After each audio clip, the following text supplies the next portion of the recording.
By the time Tex Avery joined MGM from Warner Brothers in 1941, Hanna and Joseph Barbera had been working together in their own cartoon unit for 2 years, debuting their Tom and Jerry characters the year before.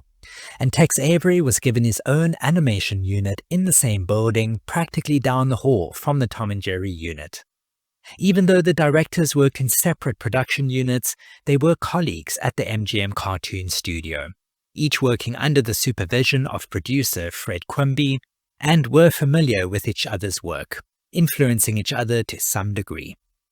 It's not that far-fetched to imagine the two sets of directors collaborating on something together, which begs the question, what if Tex Avery had directed a Tom and Jerry cartoon? What if he was invited in as a guest director, or maybe even took over the franchise at some point? How similar would the cartoons look, sound, and feel? And how different would they have turned out to be? Today we're speculating how Hanna and Barbera's famous cat and mouse duo would fare in the screwball world of Tex Avery, where the pace is hyper-accelerated, the gags are abstract, relentless, and ridiculous, and the characters are aware of being in a cartoon. MGM Studios was the biggest Hollywood studio during the golden age of American animation. And with that came MGM's legendary big budget, which resulted in high production values and access to top-tier animators who delivered smooth, detailed animation, as well as illustrators who provided rich, painterly backgrounds. While each cartoon was produced by their own team of animators, certain MGM staff members worked on both Tom and Jerry and Tex Avery shorts. Both cartoons shared the same background artists like John Didrik Johnson and Robert Gentle. The music in both cartoons was scored by the same composer, Scott Bradley, and both cartoons were produced under Fred Quimby. The different teams had access to many more of the same resources, such as incidental sound effects, including Tom's famous screams, all of which were personally recorded by Hanna. His screams can be heard in various Tex Avery cartoons. Both cartoons had a variety of contemporary settings in which they took place, such as inner-city environments or picturesque rural landscapes. At times, both cartoons took place in different historical periods. The Wild West was often a popular choice. But above all, both Tom and Jerry and Tex Avery cartoons favored domestic settings, the Technicolor suburban home, an idealized representation of mid-century American suburbia. A large house in a pleasant neighborhood, a homely living room with a burning fireplace, a pristine kitchen with a stocked fridge, and a back door leading out to a vast and perfectly kept garden. Tom and Jerry cartoons directed by Tex Avery would have had a very similar look, sound, and feel to that of Hanna and Barbera.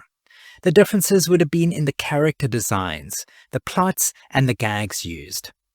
To imagine what Tom Cat would have looked like in a Tex Avery cartoon, perhaps we could look at various cats who appeared in his cartoons, particularly a cat called Blackie, whose name derives from Boston Blackie, a popular radio show at the time, and who first appeared in The Cat That Hated People, released in 1948. Blackie is a jet black cat with a grey stomach and a slender, agile build. Bright yellow eyes, a big red nose, 2 to 4 whiskers, and big teeth with fangs which protrude when conniving or salivating. Blackie played various roles in these cartoons, acting as both the protagonist and the antagonist, the hero and the villain of the cartoons, and usually played opposite a dog character, normally outsmarting his opponent or failing in his pursuit and getting his comeuppance in a way reminiscent of Tom Cat. For designs on the character of Jerry Mouse, we could look at 2 different mice characters who appeared in separate Tex Avery cartoons during his time at MGM. First, a larger, talking mouse from King Size Canary, or perhaps a better example would be the mouse from Slap Happy Lion, who torments a proud and mighty lion and slowly but surely turns him into a gibbering, self-medicating, nervous wreck. This mouse is probably more reminiscent of Jerry than any of Avery's characters, being a tiny, largely silent mouse, and under the cute exterior lies bravery, a cunning, and a relentless determination. Spike the Bulldog was the most commonly recurring secondary character in Tom and Jerry. And in fact, Tex Avery already had a recurring Bulldog character called Spike, an early prototype of which appeared in the 1949 short Bad Luck Blackie. In the short, he was designed as a large grey bulldog with a spiky collar and a hench build, similar to that of Spike from the Tom and Jerry shorts. He would officially debut in the same year in the short Wags to Riches in his finalized design, being tan-colored and slightly more anthropomorphic, and would regularly be pitted against Droopy and at other times Blackie the Cat. In 1955, his name was officially changed to Butch so as to avoid confusion with Spike from the Tom and Jerry cartoons, which ironically also had a character named Butch, an alley cat and rival to Tomcat. The closest Tex Avery's Spike came to Spike from Tom and Jerry was the role he played in The Counterfeit Cat, where he was a domestic pet guarding a small bird from being eaten by Blackie the Cat, and where he was resolute in his task at hand, but just as easily distracted by treats as Spike was from Tom and Jerry. For a design on Butch the Cat, look no further than the alley cat from King Size Canary, a cartoon which incidentally featured a larger, talking mouse as well as a hulking watchdog, a bulldog, but this time named Atom. And given how much Avery loved the female form, we can assume that Toodles, Tom's main love interest, would have been given a lot more prominence, possibly even replaced by Red from Red Hot Riding Hood, who appeared in other cartoons, often as the girlfriend or love interest of Droopy. Tom and Jerry is, at its core, a chase cartoon, and Tex Avery himself was a maestro in cartoon chases, either featuring short, intense chase scenes or turning entire cartoons into one long chase. Avery chase scenes are manic and hyper-accelerated, often building through escalating gags and exploitation of cartoon physics, all the while finding constant and creative ways to break not just the fourth wall, but every wall imaginable. Screwball Squirrel, released in 1944, was the debut cartoon of Screwy Squirrel, a character developed by Tex Avery while at MGM, and who would enjoy antagonizing and then being chased throughout his cartoons by a dim-witted dog named Meathead, whom Screwy Squirrel would delight in torturing and tormenting in sadistically creative ways. Screwball Squirrel serves as a best of Avery's classic cartoon comedy gags, showcasing some of Avery's best cartoon chase scenes with the lunacy dialed up to 11, while also serving as a masterpiece in meta, self-referential cartoons. Screwball Squirrel features constant reminders that the audience is watching a cartoon, with Screwy regularly addressing the audience and even taking a sneak peek at the next scene to see what comes next. And in another moment, the film's soundtrack skips and Screwy and Meathead's movements repeat until the squirrel jogs the needle on the record. Droopy was another of Avery's memorable characters while at MGM, and who starred in two classic chase cartoons, Dumb Hounded and Northwest Hounded Police, where he was depicted as law enforcement tracking down an escaped convict played by the Wolf. Here the cartoon chase was inverted, where the slow-moving, smaller Droopy pursued the larger, faster-moving Wolf, with the humor deriving from Droopy's omnipresence, his ability to be anywhere and everywhere, inexplicably appearing wherever the Wolf goes, with Droopy's deadpan demeanor contrasting with the Wolf's manic overreactions. Knowing Avery's penchant for subversion, we could imagine him flipping the script on a Tom and Jerry chase and mirroring a Droopy cartoon, having the smaller Jerry chasing the larger Tom as the hunter becomes the hunted. Tom and Jerry dynamics of a smaller animal and a bigger animal antagonizing each other could be found in other Tex Avery cartoons during his time at MGM Studios. Doggone Tired, released in 1949, featured a hunting dog anticipating hunting a rabbit the next morning, but only on the condition that he gets a good night's sleep, and the cartoon centered around the efforts of the rabbit disrupting the dog's sleep.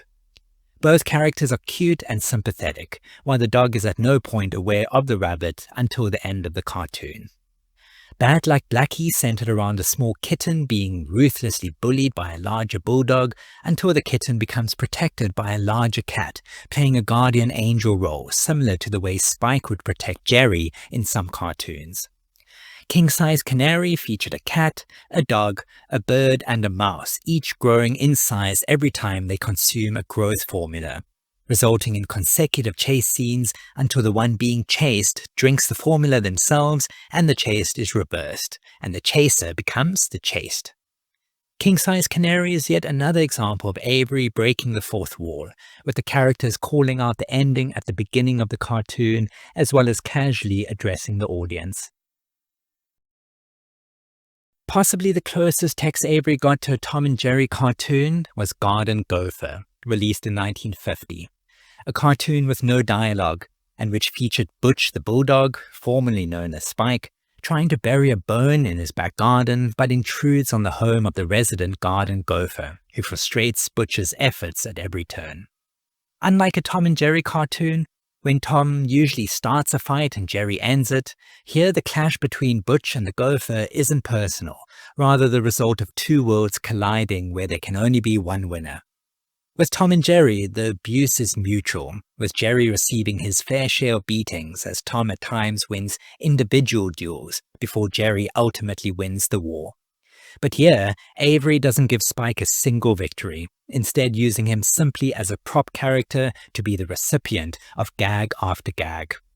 This is a key difference between character-driven Tom and Jerry cartoons and gag-driven Tex Avery cartoons. Tom and Jerry are characters with personality and motivations, and a significant portion of the comedy in their cartoons are driven by situation as well as personality. Whereas Avery prioritized jokes over characters, who often exist solely to deliver gags. Their personality resets instantly and continuity barely matters. Avery's cartoons were often just as violent as Tom and Jerry, but his violence is abstract and exaggerated, with characters being destroyed and then reappearing instantly. His characters didn't suffer emotionally, in contrast to Tom and Jerry, whose pain you could often feel, and Tom's suffering would feel less tragic and more ridiculous under Avery. Music was always an important component of every Tom and Jerry cartoon, its perfect synchronization with activity on screen becoming a hallmark of the cartoon. Tex Avery would have used the same composer, Scott Bradley, as he did in all of his cartoons while at MGM. And timing the music perfectly to fit the gags on screen wouldn't have been a problem, but I imagine Avery would have been less interested in the music as he would have been about the gags themselves. And while Tom and Jerry mainly stayed within their own world, with the occasional self-reference, Tex Avery had his characters constantly break the fourth wall and seem aware of being in a cartoon. Avery characters would address the audience, fight with the animator, react to title cards, wander off the film, and even take a glimpse at the next scene. And another hallmark of Tex Avery, which also became a feature in Tom and Jerry cartoons, is the cartoon wild take, codified and perfected by Avery and his team, like ex-Disney animator Ed Love, who became known for taking such gags to extremes. Their influences had already been seen in many of Tom and Jerry's reactions, a lot of which were pure Avery. The director would have amplified them, exaggerated them even further, and found some way to invert or reverse the cartoon wild take that became a staple in Tom and Jerry chases. Interestingly, characters from Tex Avery's MGM cartoons would appear alongside Tom and Jerry in the Tom and Jerry Comedy Show, a Tom and Jerry reboot which debuted in 1980, but was produced by Filmation and was not directed by Hanna and Barbera or Tex Avery. As Tom and Jerry and Tex Avery's MGM cartoons had a similar look and sound to them, and considering they were produced at the same time, just down the hall from each other at the same studio, they sometimes give the impression that they occupy the same universe, which almost makes it seem inevitable that characters from both cartoons appeared alongside each other in later productions.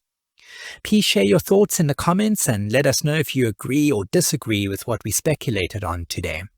How similar or how different do you think Tom and Jerry would have turned out had they been directed by Tex Avery?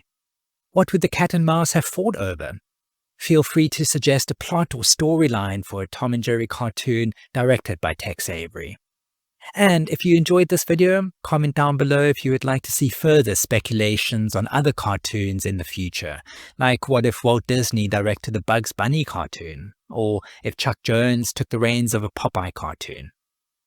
Please like this video if you enjoyed it, and feel free to share this video with anyone you know who enjoyed the classic MGM cartoons from the 1940s and 1950s. I'll be back again soon, so remember to subscribe for more content like this, and stay tuned for more cartoon history.